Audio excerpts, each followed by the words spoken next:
Now at 10, the Carthage City Council finds Mayor Dan Rife guilty on 4 out of 5 articles of impeachment.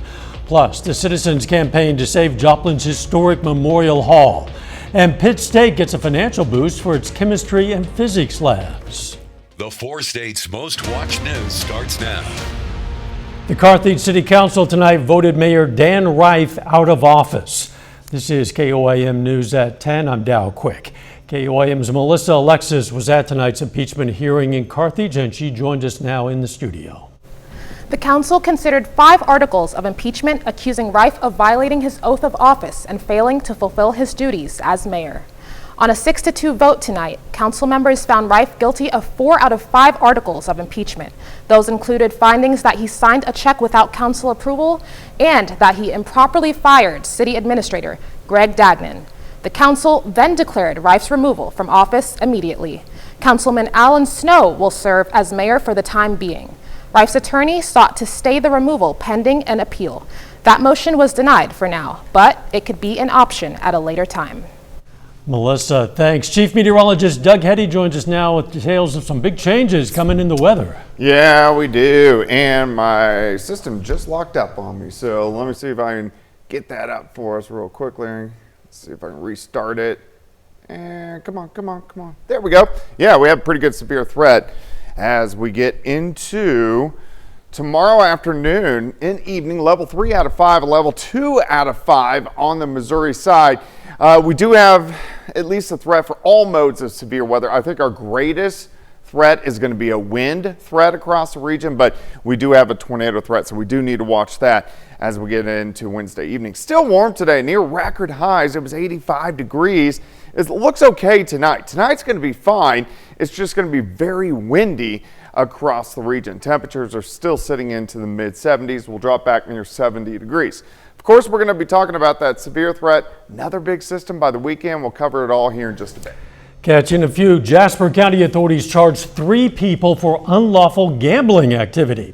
3 citizens of India have been charged with felony promoting gambling. The arrest stems from a Joplin Police Department search last week at Spin Hitters, a local gaming machine location. Police seized business records, cash, and 47 machines. All 3 suspects have posted bond. Spin Hitters has remained closed since the search warrant and seizure. You can follow this story as it develops on our website, KOAMnewsnow.com. Authorities charge a man after shots were fired in Joplin's downtown bar district. 23-year-old Cade James Gilpin was arrested, accused of unlawful use of a weapon following an early Saturday morning incident on the 500 block of South Joplin. An investigation determined Gilpin was involved in an altercation. According to the JPD, while Gilpin was in the city parking lot, he fired a gun and a 22-year-old man was struck in the eye by a bullet fragment or piece of debris. The victim was rushed to the hospital with non-life-threatening injuries. Gilpin posted a $10,000 bond. A pickup rear-ended a MoDOT truck on Interstate 44 near the Joplin Stockyards today. Troopers say the trucks were traveling at highway speed. People were taken to the hospital, but the injuries were not life-threatening. The Joplin Area Transportation Study Organization, or JATSO, is on a mission to create a safer environment for drivers. Today, the group held an open house at the Joplin Public Library.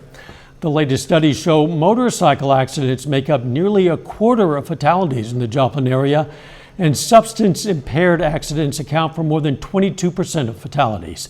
Both are statistics JATSO wants to change. Infrastructural behavior, distracted driving, impaired driving, those kind of statistics we have today, and our goal is to reduce the fatalities to 0. And that's our purpose here today, is just to get information from the public. You still have time to fill out the JATSO online safety survey. It's available on the city's website through tomorrow. City of Joplin wants to invite the public to a meeting concerning improvements along Route 66. Topics will include plans to make pavement, sidewalk, traffic, and safety improvements along Route 66 or Joplin's 7th Street. The open house style in-person meeting will be on November 7th from 4:30 to 6 in the Joplin City Council chambers. For more information, just go to our website. Of course, that's KOAMnewsnow.com. Joplin community members are coming together in an effort to protect the future of the historic Memorial Hall. The building was constructed in 1925 as a memorial for World War I veterans and has been used as a community space and venue for decades. A partial roof collapse in June of 2020 closed that building. Since then, its future has been uncertain, but earlier this year, City Council members voted in favor of demolishing that facility. Some community members have started a Save Memorial Hall campaign to encourage the City Council to consider options other than demolition. I feel like there are numerous other options. I don't think that anyone has like one set package deal option right now. And I would even go so far as to say maybe those of us who are advocating for Memorial Hall to be saved don't have one big idea for it. Officials say demolition would cost roughly $5 million, while repairs and renovations, that'd be closer to $37 million. 2 years ago, a majority of Joplin voters said no to a bond issue that would have funded renovations to Memorial Hall. Pittsburgh State University is getting $5 million courtesy of Uncle Sam. The federal grants are to improve and update scientific equipment in chemistry and physics labs. U.S. Senator Jerry Moran had supported the funding and was on the campus today for the announcement. And mostly making sure that your students have the opportunity to achieve what they need to achieve to lead a great life and have what we would call success. The university says the school wants to stay on the industry edge so the students will be prepared to walk from the classroom to work upon graduation. Young voters at Crowder College get ready to head to the polls for the very first time. That story's coming up. And Vice President Kamala Harris delivers a closing argument on the National Mall. I'm Natalie Brand with her message and former President Donald Trump's response with 1 week to Election Day. It'll work for yours. Also available in O'Keefe's Lip Repair. with exactly 1 week to go before Election Day, Vice President Kamala Harris delivered her campaign's closing argument in Washington, D.C.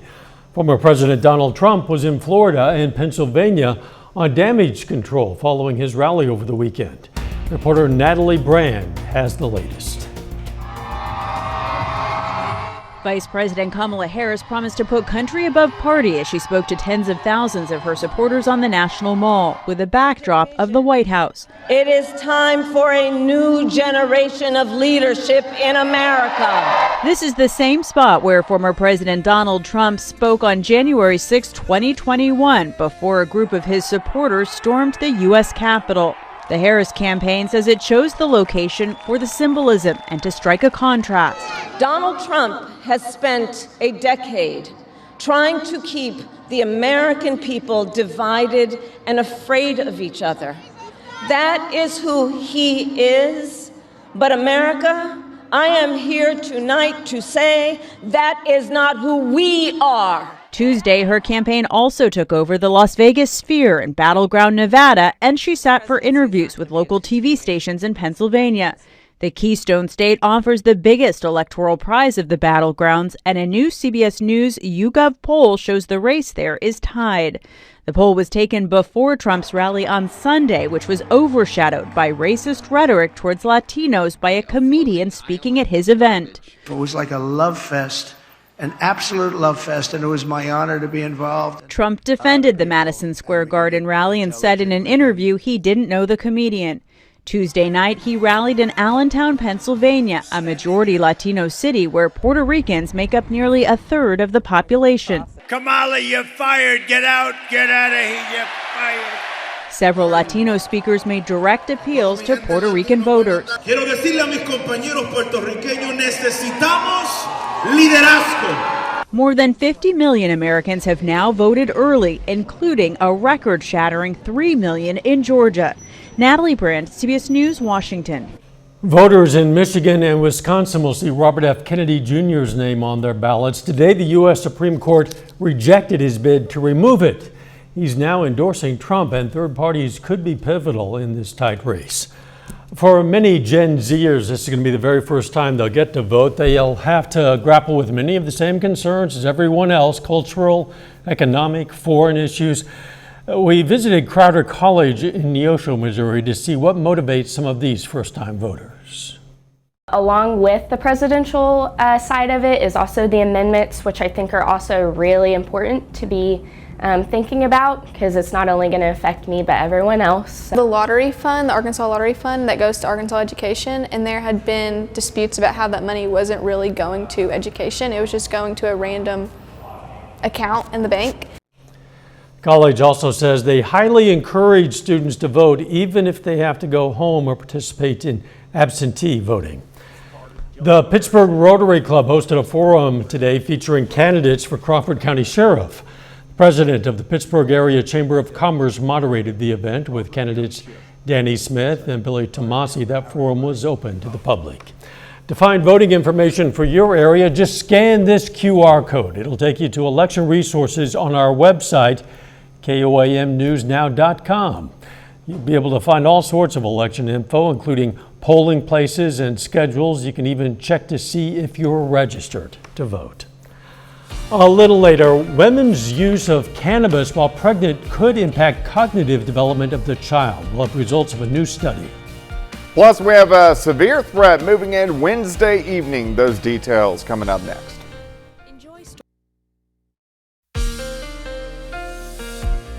Well, it definitely turned out to be another warm one today, only 2 degrees shy of another record high across the region. Very windy, winds gusting 40 to 50 at times, and it's going to stay windy tonight and windy once again as we go through the daytime hours tomorrow. Nice shot, Indigo Sky Casino and Resort. Indigo is just outside of Seneca, Missouri. Look at our temps. We're still sitting into the mid-70s. We'll only drop off near 70 later on tonight. Those strong southerly winds near 20.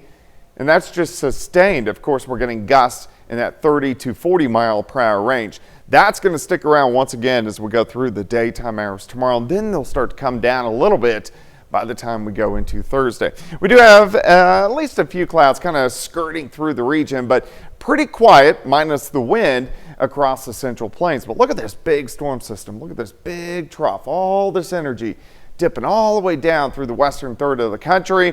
That's our storm system, which is heading toward us, which is going to give us a severe threat. So a level 3 out of 5 moderate threat as we go into tomorrow evening. Kansas and Oklahoma, hair lower threat on the Missouri and the Arkansas side. Let's look at our timing. We may get 1 or 2 storms try to pop up 4, 5, 6 p.m., but mainly 6 p.m. to midnight. Main threat is going to be wind. And I am going to keep the tornado threat elevated as we have a lot of shear, meaning wind changing direction with height, which allows storms to rotate. All right, by morning, sitting near 70, a lot of clouds, may get a quick little shower or two, but mostly cloudy skies. A little bit of sun starts to peek out late in the day.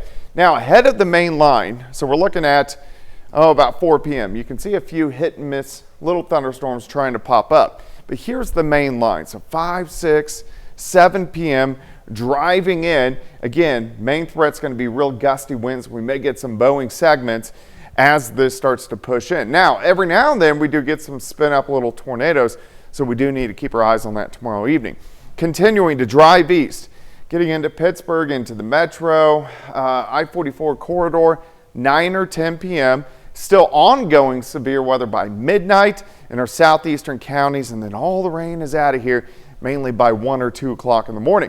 Thursday looks great, which is Halloween. Temperatures back to where we should be for this time of the year, sitting into the mid-60s. All right, everybody wants to know about how much rain could we get because we haven't had any. 1 to 2 inches on average with these storms pushing through. Here's your day planner, 69 to start, 77 by noon. High temp of 80 degrees. Let's jump into Thursday evening. Of course, Halloween, trick-or-treating is going to be dry. A little cool, sliding back through the 50s, but overall looking pretty good. Then check this out. Here we go again. Showers, thunderstorms, non-severe, but periods of showers and thunderstorms Saturday, Sunday, continuing into Monday.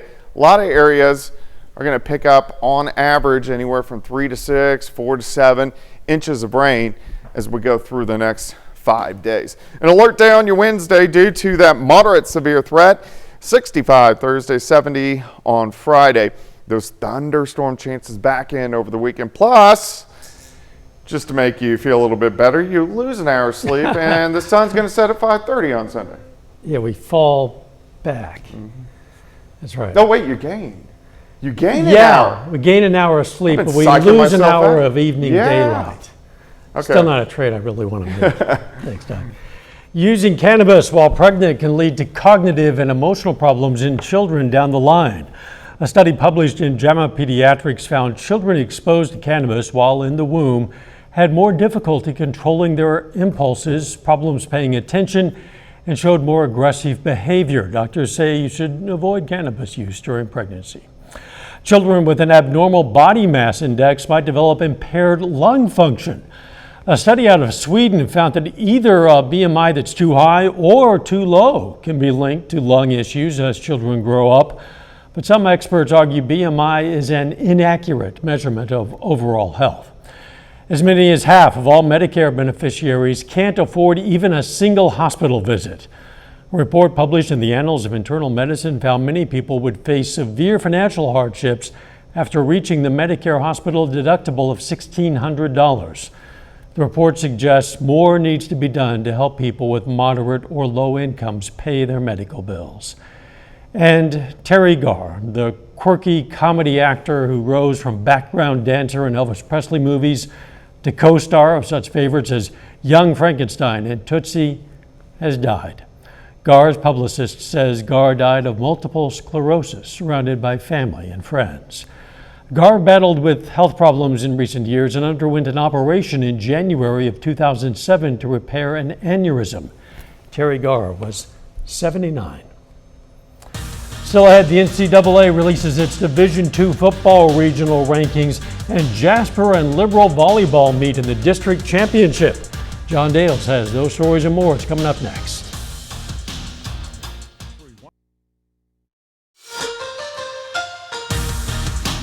It remains an important time of the year for high school volleyball playoffs, and tonight we've got a district championship between two of our local teams. Jasper Volleyball looking to win back-to-back district championships. Eagles play host to Liberal. First set, the Bulldogs start strong. Tegan Dyer gets the kill here, and Liberal takes a 4-1 lead right away. But here come the Eagles. Shiloh Storm sets up Crystal Smith for the big-time spike. We'd see a lot more of that. Jasper up 10-9. Then later in the first, it's Storm to Smith again. When those two work together like this, it's typically bad news for Jasper's opponents. Jasper takes the first set, now to the second. Dyer tries to go over the top, but Aspen Lehman is there for the block. Eagles take the second set as well. That brings us to match point in the third. Eagles trying for their 31st sweep of the season, and Lehman gets the kill for the win. Jasper Volleyball continues its dominant run. Eagles win their third consecutive district title. They head to Class 1 sectionals Thursday night. They're 32-1 on the year. Moving over to college volleyball, it's in the midpoint of its season for Missouri Southern and Pittsburgh State. The MIAA Conference Tournament just under a month away. Missouri Southern at home this evening with a non-conference matchup against Drury. Lions lose 3-1. That's the 5th consecutive defeat for Southern and the 10th in their last 11 times out. And as we're just about a month away from the MIAA tournament, like I said, Lions are second to last in the conference standings. Well, we're getting closer and closer to the Division II college football playoffs as well. This week, we get our first look at the NCAA regional rankings. These are the rankings that will decide the playoff seeding next month. But in this first edition, teams aren't actually really ranked. This is just an alphabetical list of the top 10 teams in Super Region 3. That includes, obviously, Pittsburgh State. Top 7 teams from the region are going to make the playoffs. As it stands right now, 7 of the top 13 teams in the country for the most recent coaches poll, well, they're all in this region. So it's an absolutely loaded group. No matter what, the Gorillas are going to have a difficult road ahead in the playoffs. Over to pro sports. Tonight could be the last Major League Baseball game until next spring. Game 4 of the World Series between the Dodgers and Yankees.